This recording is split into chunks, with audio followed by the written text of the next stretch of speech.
All right, so continuing with the theme of doing all of the off-road mods on the Q7, we've got an interesting lighting setup because today we are going back in the wheel well because we're going to be installing some dark side, or actually can't remember if it's their brand or one of the brands that they carry, but some adjustable front upper control arms, because as some of you may have seen from my lift install video, especially with the subframe spacers in the front, we basically have zero camber, or at least a little bit of positive camber. So that's where the top of the wheel sticks outside the arch instead of in. And we're gonna go ahead and fix that today. And as you can see, we've done one side and it definitely has helped a little bit. And we also still haven't gotten a full wheel alignment since we lifted the Q7. So we needed to get these done before we do that so that we're not wasting our money getting it done twice, because we are gonna get the subframe checked as well, because doing the subframe drop, we had to unbolt the subframe. And so things are gonna be a little bit shifted. So as I mentioned, we've already done one side. So I've already got an idea of what we're gonna need to do. This isn't actually a very difficult install. My vehicle obviously is on coil springs. This will go for the Touaregs and the Cayennes as well. As far as the difference between the air suspension and the coil spring suspension goes, this might be slightly different, but I'm gonna show you how to do this without having to fully take the front strut out of the car, because I was actually able to do it on the driver's side, which has the level sensor built into the control arm as well. So I don't really know if that makes it any more difficult, but I'll show you guys how to do it. Super simple. First step, obviously, we're gonna go ahead and jack up the car and get the wheel off, and then it's very, very straightforward from there. There are some things that we do have to check in terms of measurement, because when you do install new control arms, there's actually a certain measurement from the top of the strut mount to the ball joint top. So we're gonna have to get that kind of close. And then when we take it for alignment tomorrow, it'll be a lot easier for the tech that's gonna be doing our alignment, our buddy Sasha. Shout out to Sasha if you see this video, you're an absolute beauty. But let's do it. Front upper control arms, fully adjustable, help with our camber, and hopefully look really sick in there as well once we go ahead and maybe potentially get coilovers in the near future, as there are some companies that are making some new coilovers. I don't wanna say coilovers, but like long travel for our chassis. So without me yapping on too much longer, let's get the Q7 in the air and get the wheel taken off and take a look at what we're dealing with.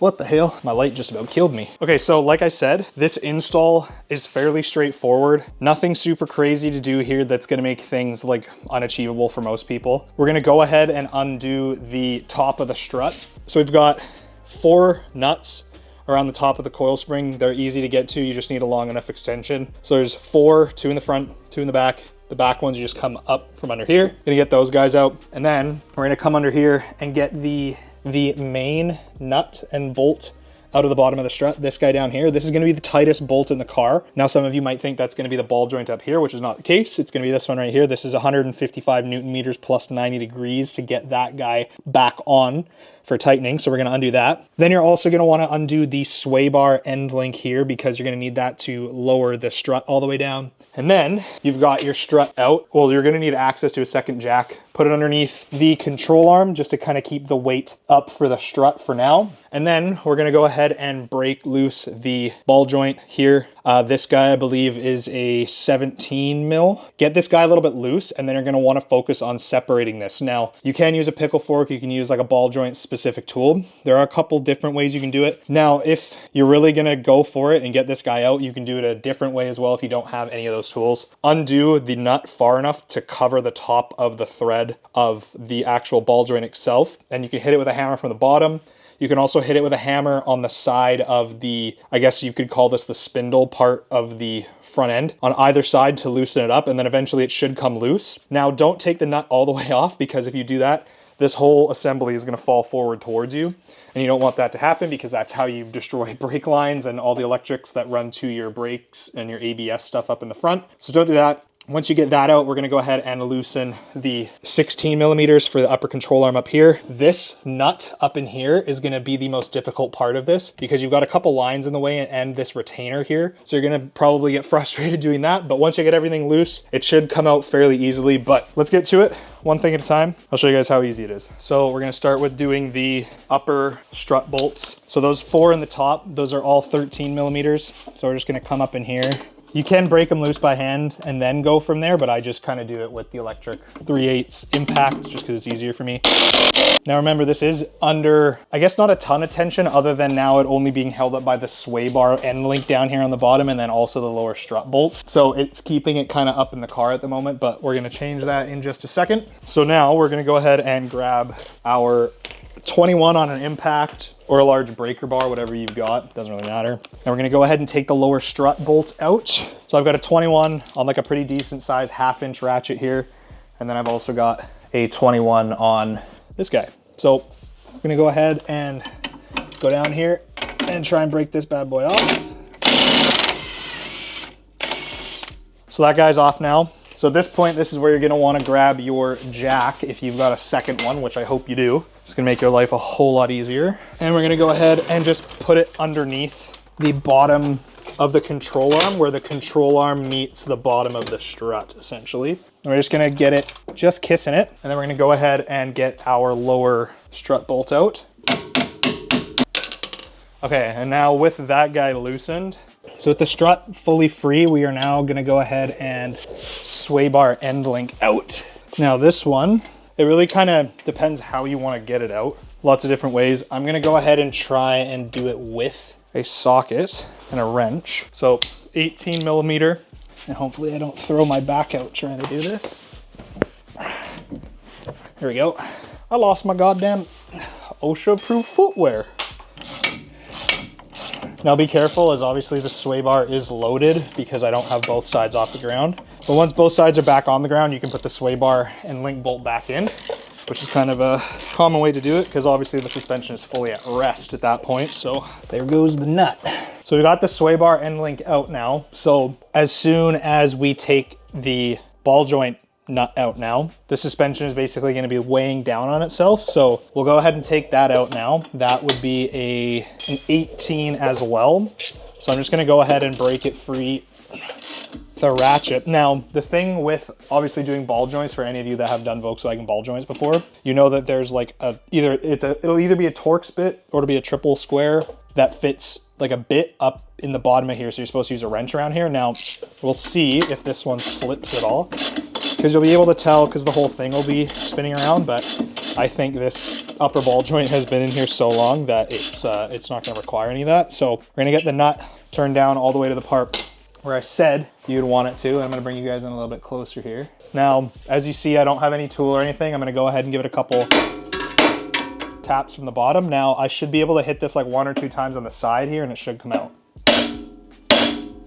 Okay, so we're not going to beat it up too bad, but sometimes you'll get lucky and that'll work. So I don't know if I have a ball joint tool now that I think about it, but there are some other methods.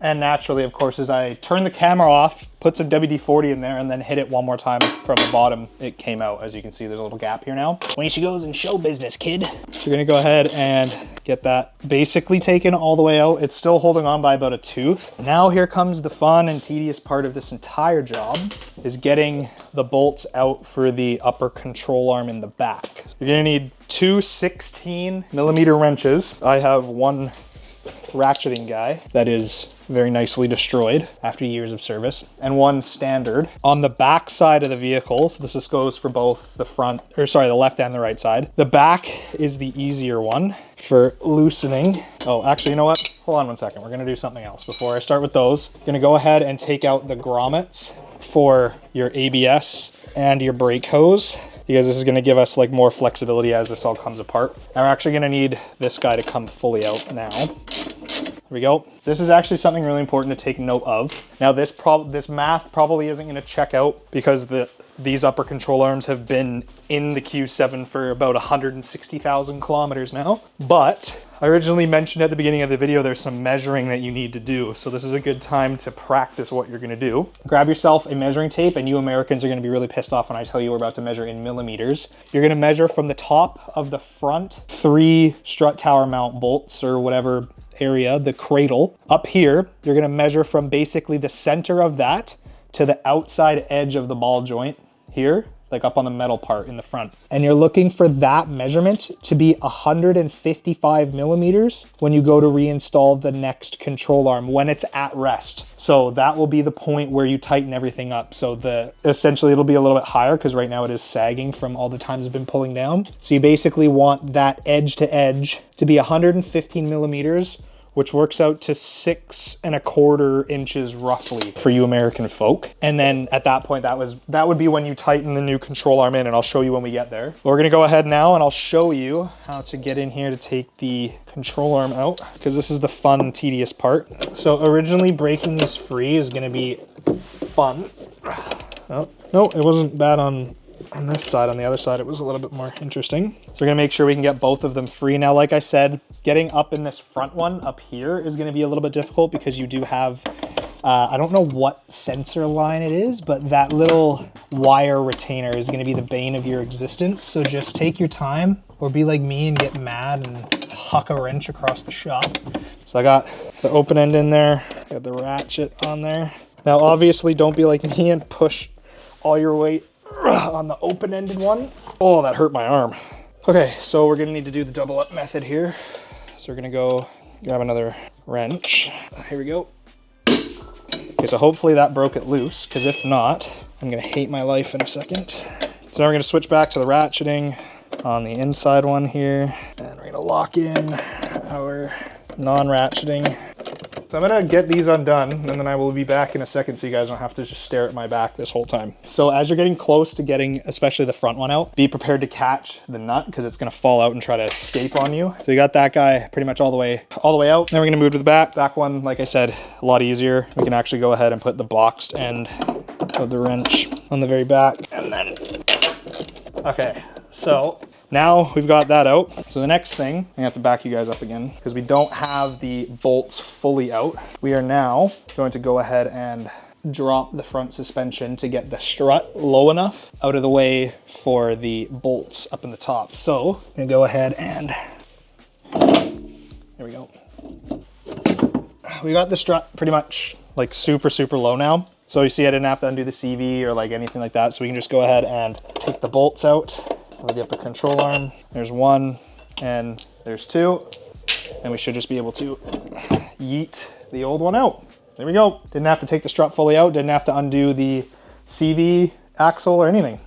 Super simple. Try to speed run this in reverse because there's nothing fancy that we have to do here in order to get stuff going other than the measuring. So I'm gonna go ahead and get that in there. Now lining it up with the bolt holes is probably gonna be the hardest part. There's one, and there's two. Like I said, doing the bolts now for the front is gonna be the hardest part. So we're gonna basically just back the bolt out a little bit, and we're gonna very carefully thread the nut just up there with our fingers, and then we're just gonna basically try and get everything to kind of just like barely kiss each other. Get a little smooch, like you're kissing me, sister. So you got the front one started. You just gotta be careful, gotta be patient, get your hands like up on in there. You can do the back as well. It's also worth noting that I have like super tiny hands. Like I don't know what I can give you guys for scale. Like here's a standard can of WD-40 next to my hands, 311 grams. And remember, nuts on the outside, bolts going through to the outside, just in case you decide to somehow do things ass backwards. So we're gonna snug everything up just a little bit. Now this is obviously the most fun part, is getting everything nice and tight. I'd also recommend lubing up your bolts a little bit too, just to make this process a little bit faster because these bolts are pretty much exposed to the element. Make sure you can still move that guy. It's a little tight, but it's still movable. Now, if you were doing this on the driver's side, you do have to get the level sensor going in at the same time as these bolts. So they're snug enough that it'll hold itself in position, kind of. So now what we're gonna wanna do is we're gonna get the front strut back up on the threads. Now, probably some of you are wondering, well, okay, why are we putting the front strut back in without tightening everything down? And that's because you can still fit wrenches and stuff in there. So we're just gonna go ahead and zap these guys back in just to get everything snug. Now we're gonna do the measuring. So I'm gonna grab a measuring tape really quick. I had it over there, didn't I?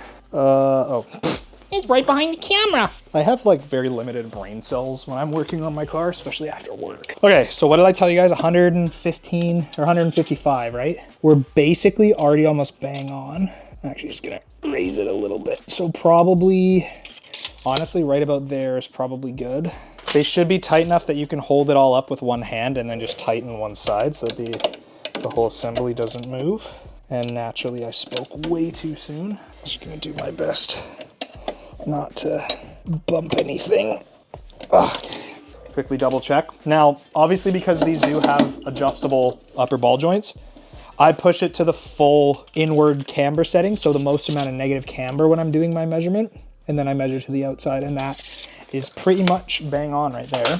So I'm gonna go ahead and snug the rest of it all up here. I'll put the torque specs for the upper control arm bolts on the screen. Actually, I will just put a photo of all of the torque specs you're gonna need for any part of the assembly on the screen now. So I'll give you guys a second to go ahead and save that or take a screenshot or do whatever you're gonna do. And then I will also post it again at the end because there are some components that obviously you're gonna need to torque under load, which means vehicle on the ground. And I believe this is one of them. So I'm just getting them snug so it doesn't move. And there we go. So now we are going to, I think at this point, what I should be doing, actually, we're gonna go ahead and get the lower strut bolt through. So I got the bolt through. I'm gonna go ahead now. Actually, I guess the next logical thing would probably be to try and do to the top here. And we're gonna go ahead and jack the car up and get everything kind of lined up. I'm gonna grab a rag just to clean the mating surface of the ball joint a little bit. That was my knee. Got it started there. Okay, so I'm gonna go ahead and grab the 18 mil, get this guy tightened down a little bit. So it is spinning in the housing. So I am going to actually get my camber set in now. So the upper nuts for the camber adjustment, those are 17s. And we're gonna do a star pattern, crisscross, applesauce, whatever the hell you wanna call it. And since we are getting the car aligned tomorrow, I'm not gonna fully like reef these down all the way. They are lock nuts, so I'm gonna get them pretty tight, but we'll do the final torque tomorrow because we don't have to drive too far, but we'll show you guys, I guess it'll be in the video. And go ahead and let the jack down just a little bit. Ooh, we'll get some more weight on that ball joint. And we're gonna try tightening him up again. Yeah, he still wants to spin. So now what I'm gonna do is I'm actually gonna try and use an impact because the impact action will not let it spin on the inside, and then worst case scenario we'll do the proper way, socket and the wrench. Okay, getting pretty tight now, so we're just gonna go ahead and do the last little bit with the wrench. All right, so I'm gonna quickly check the torque spec on that. I'll finish getting the lower strut bolt in, so I'm gonna back you guys up a little bit. So the new upper ball joint is 85 Newton meters. So go ahead and set yourself up for the torque on that. And then the lower strut bolt, 155 plus, no, 155 or is it 180? So 85. After about a 30-minute battle, it seems that the bolt that I originally had in there was a little bit stripped towards the end. And I'll show you guys. This is for the lower, the strut mount. As you can see, it is not good, my friend. So I put a new one in. One that I had that was the same, a little bit shorter because I realized the one that I had in there was a little bit long. So that is in there now. Wherever my torque wrench is, I should probably torque that. So I can call this job done because my shoulder hurts and I could go for a Diet Dr. Pepper. 150 Newton meters, foot-pounds or something, I don't know. Plus 90 on the nut. Let's put the wheel on. Let's have a look at our camber. See how much better it looks. Also, while I still have you guys here, what color do you think I should paint my calipers? I'm thinking yellow. I've got this really deep yellow caliper paint, and I think it would just kind of tie everything together because it does seem very plain right now. And yes, this is how I put my wheels on because they are ginormous. I have front spacers of 5 or 7 mil that just barely leave enough of the hub-centric part of the hub or the rotor out for me, so bit of a pain in my ass, but and honestly I would say that's pretty good. We've probably got about -1 degree now instead of +1 degree or +0.5 degree. Looks pretty solid. Nice. Not bad. Not bad. So now remember, we still have to put the sway bar end links back in. I'm just gonna do that off camera. It's super simple. I don't need to show you guys how to do that. But don't forget to torque everything. We're gonna roll it out and we'll look how it sits or how the camber looks on the street.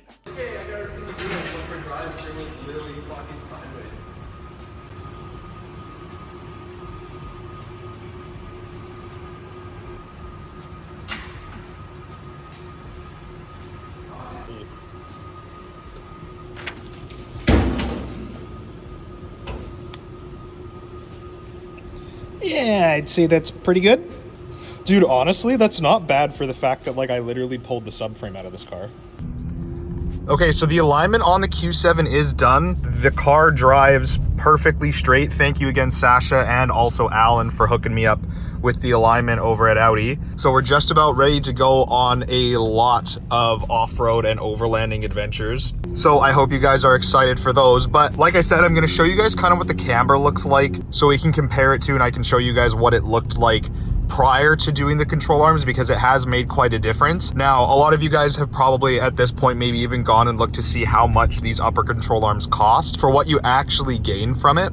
Now, the difficult thing, like I said, is the fact that doing the lift and the subframe as well, it does mess up the suspension geometry, and I'm not entirely sure, and for those of you that know, correct me if I'm wrong in the comments, that if you were to do someone's long travel suspension or coilover suspension, if that would kind of also help with it. But I know regardless, just the way that the suspension setup is in these cars, you are gonna have to do something in order to combat the camber altogether. Now, I know some of you might also follow the same path as me and do the lift and not do the control arms at all and think that you're going to be able to get the camber adjustment out of it in order to make it within spec.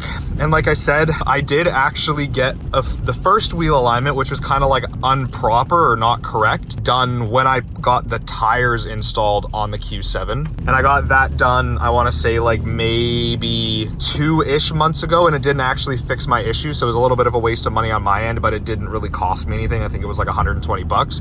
So I'm not really like super upset about that, but we are now fully dialed in. We did get it done at Audi. We had everything checked out and it drives perfect. Thrust angle is good. You guys saw the measurements in the last little bit when we had it in the shop, but it is feeling really, really good. So let's take a look and see what the camber looks like now compared to it pre-control arm. And one thing to note that I was not able to fix, and I can't remember if I mentioned it in the beginning, but was the rubbing that the Q7 has in reverse. Now, I don't know if it was because I got lucky in the beginning and just something with the way that I had the lift installed kind of worked out for me, but I'll show you. So if I put the car in reverse and then I crank the steering wheel really hard either direction, or I guess I'll go this way. I don't know if you'll be able to hear it, but it is a little bit better than it was originally, but it's still not perfect. So that's mainly because the tires that I have on here are bigger than the largest ones that the Eurowise chart, for those of you that have lifted Q7s or Touaregs or Porsches, say that you can fit without trimming. So that's something we're gonna have to do. But we will get to the trimming in another video because I do have intercooler relocation brackets that I have to install as well. But let's look at the camber and wrap this video up. Okay, so just quickly touching on the rubbing note here, I'm pretty sure it's just kind of along this lower bit in the back and then also in the bumper in the front. But we have to pull the bumper off anyways. We're gonna need to repaint a bunch of stuff that I had already fixed once, and the cracked bumper that I have here because I did hit it really hard when we were off-roading. But here's the car sitting on the road and here's the camber now. As you can see, the top of the tire is actually in the right orientation instead of actually poking out, and if you can see it kind of compared to the rear, it is definitely a lot more accurate than what it was before. But there you go, guys. The upper control arms are in the Q7. Once again, drives amazing. No real issues anymore. So big shout out to Sasha and the guys at Audi once again, and obviously shout out Darkside for another sweet part. But that'll do it for today's video, ladies and gentlemen. Peace out. I'll see you in the next video.